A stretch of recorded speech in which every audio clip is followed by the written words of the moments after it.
Hello दोस्तों, कैसे हो आप सब।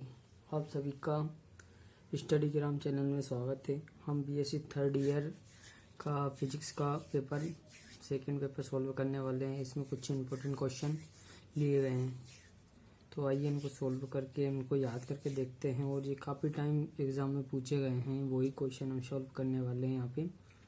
तो आपके सामने दिख रहा होगा कि प्रश्न क्रमांक 1, जिसमें क्रिस्टलीय तथा अक्रिस्टलीय ठोसों की तुलना कीजिए। ये एग्ज़ाम कई बार आया है, भोपाल में, ग्वालियर में भी और उज्जैन में भी इसको कई बार पूछा गया है। तो हम इस क्वेश्चन को सोल्व करने वाले हैं। तो यहाँ पे आप देख सकते हैं कि क्रिस्टलीय और अक्रिस्टलीय ठोस, इन दोनों में इक्वेशन सेम ही रहेगी, बस कुछ शब्द चेंज हो जाएंगे। जैसे फर्स्ट पॉइंट देखते हैं, इन ठोसों में सभी परमाणुओं की व्यवस्था एक निश्चित क्रम में होती है। और क्रिस्टलीय ठोस में सभी परमाणुओं की व्यवस्था एक निश्चित क्रम में होती है, लेकिन जैसे ही अक्रिस्टलीय की बात आएगी तो वहाँ पे निश्चित क्रम की जगह अनिश्चित या निश्चित क्रम में नहीं होता है। तो हम सिर्फ नहीं या अनिश्चित क्रम शब्द का यूज़ करके हम सेकंड डेफिनेशन बन जाती है हमारे पास। तो आप देखो, इन ठोसों में सभी परमाणुओं की व्यवस्था एक निश्चित क्रम में होती है। तो इन ठोसों में परमाणुओं की व्यवस्था निश्चित क्रम में नहीं होती है। तो सेकंड पॉइंट यहाँ पे बनता है, अब जो क्रिस्टलीय है उनका गलनांक एक निश्चित होता है, मतलब वो एक सामान्य ताप या उसके एक जो उसका टेम्परेचर है वो समान रहता है, तो वो उसी पर ही उसका गलता है। इनका गलनांक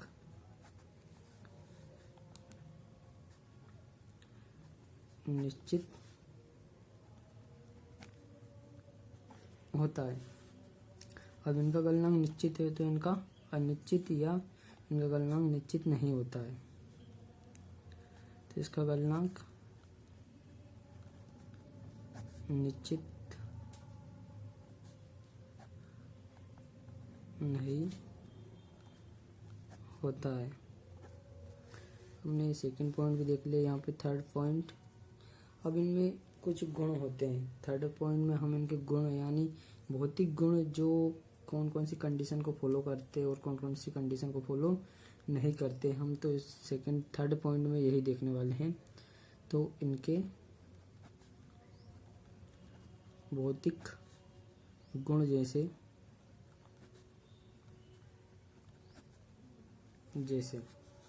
तो सबसे पहले हम लेंगे अपवर्तनांक। अपवर्तनांक के बारे में आप ही जानते होंगे। विद्युतीय चालकता, ऊष्मीय चालकता,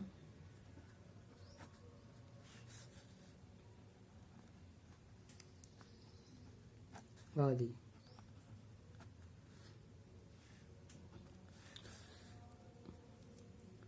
जो ठोस है, ये हर एक मतलब जो अपवर्तनांक, विद्युत चालकता, ऊष्मीय चालकता, इन सभी कंडीशन मतलब अलग अलग दिशाओं में भिन्न होते हैं। यह लिखेंगे हम, ठोस की विभिन्न दिशाओं में ये भिन्न होते हैं। ये सब अलग अलग कंडीशन फॉलो करते हैं।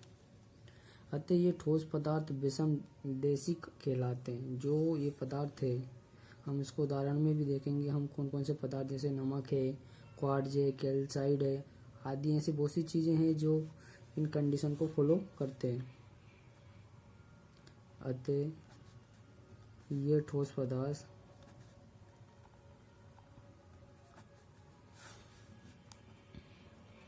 विषम देशिक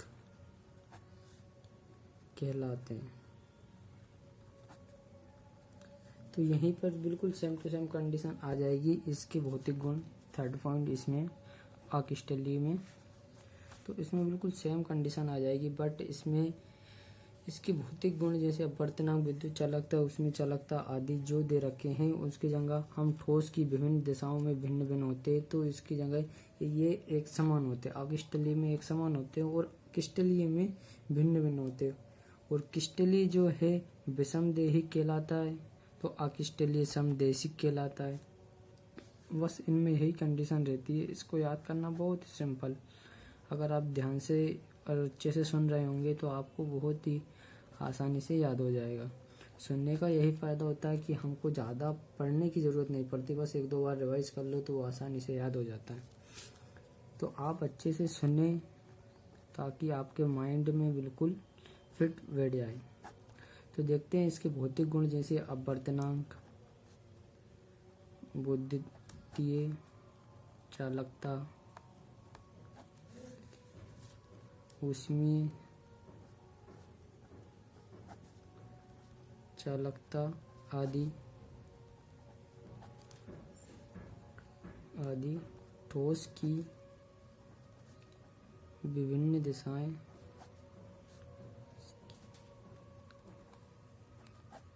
दिशाओं में एक समान होते हैं। ये एक समान होता है, अतः ये विषमदेशिक कहलाता तो ये समदेशिक कहलाएगा। ये ठोस पदार्थ समदेशिक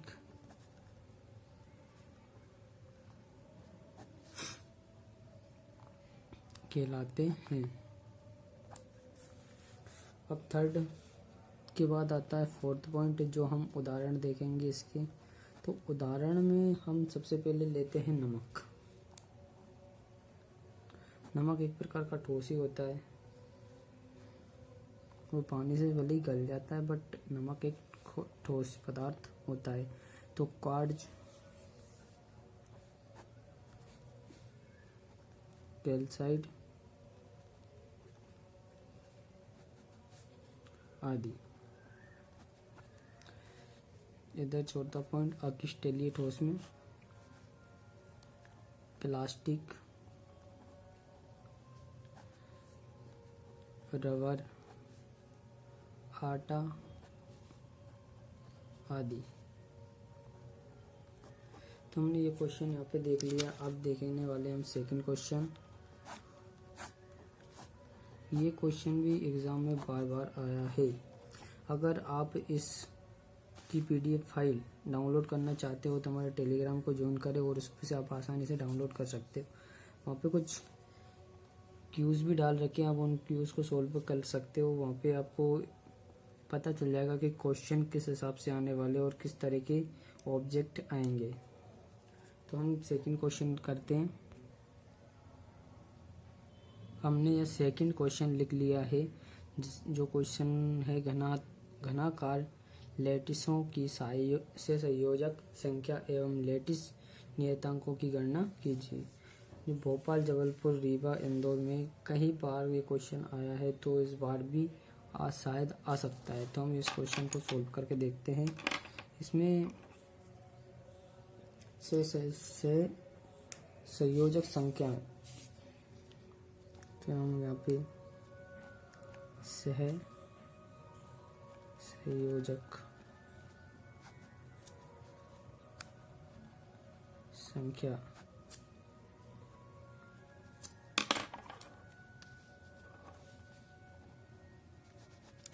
हम शेष संयोजक संख्या लैटिस नियतांकों की गणना हम इनकी भी करेंगे। पहले हम शेष संयोजक संख्या को समझ लेते हैं कि ये है क्या।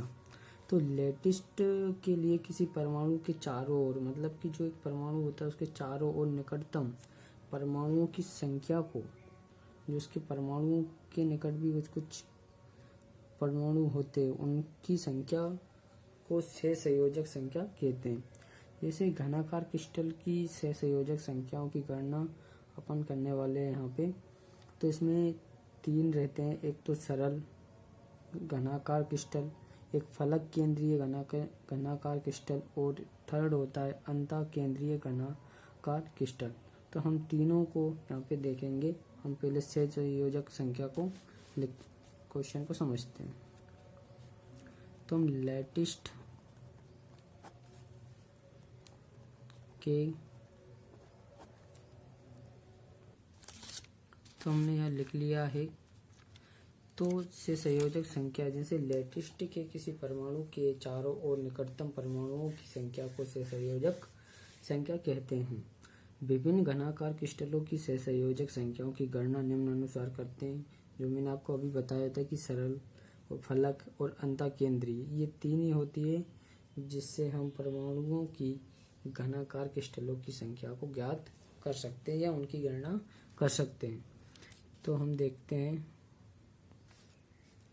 तो हमने यहाँ पे लिख लिया है सरल घनाकार क्रिस्टल।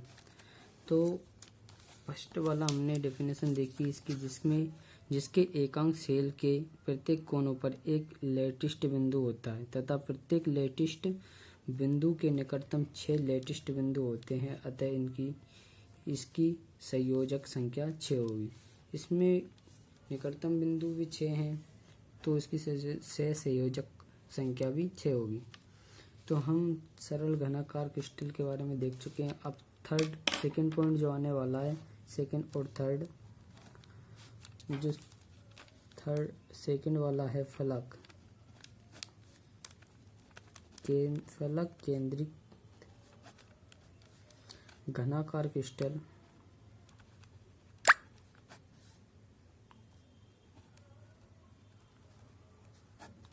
इसकी भी डेफिनेशन लिख लेते हैं हम।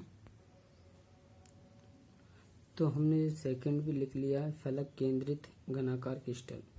तो इसके एकांक सेल के प्रत्येक कोनों के अतिरिक्त सभी फलकों के केंद्रियों पर एक एक लेटिस्ट बिंदु होते हैं। दो निकटतम लेटिस्ट बिंदुओं के बीच की दूरी a/2